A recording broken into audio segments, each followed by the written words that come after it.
After the Philadelphia Eagles defeated the New Orleans Saints 15-12 on Sunday, it was only the beginning of the C.J. Gardner-Johnson spectacle. When interacting with the media following the game, the former Saints defensive back did not hold back. Gardner-Johnson could be heard screaming, "They're pretenders, not contenders," from outside the visitors' locker room. Derek Carr is one of them. Recall that, according to NFL Network.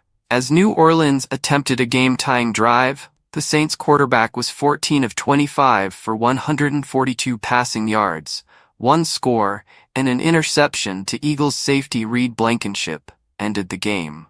When questioned about the turnover, Gardner-Johnson responded, "We knew Carr was going to give us one all day." Gardner-Johnson spent 3 seasons with the franchise that selected him in the 4th round before the Saints moved him to the Eagles during the 2022 preseason.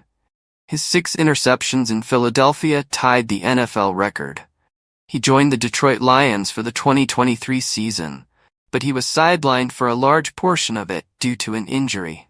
Nevertheless, he played again during the team's march to the NFC Championship game. Everything Eagles related, the most recent information on injuries, schedule, roster, statistics, and other team news. He remarked about the Saints, "They got rid of me. I didn't get rid of them."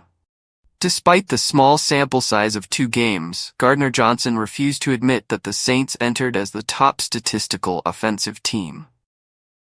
Gardner-Johnson, who recorded 8 tackles, 5 solo and a pass breakup, stated, "I still have 16 weeks left."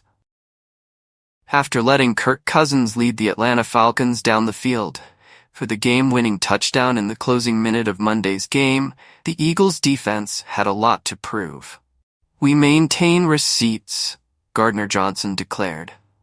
Gardner-Johnson was likewise enraged with the Saints' on-field conduct. Gardner-Johnson responded to the hit that took Eagles wide receiver DeVonta Smith out of the game early in the 4th quarter, saying, "That's the dirtiest expletive I ever saw in football. For them to take a cheap shot on one of our key players, it goes to show you what type of team that is," he continued, highlighting their status as frontrunners.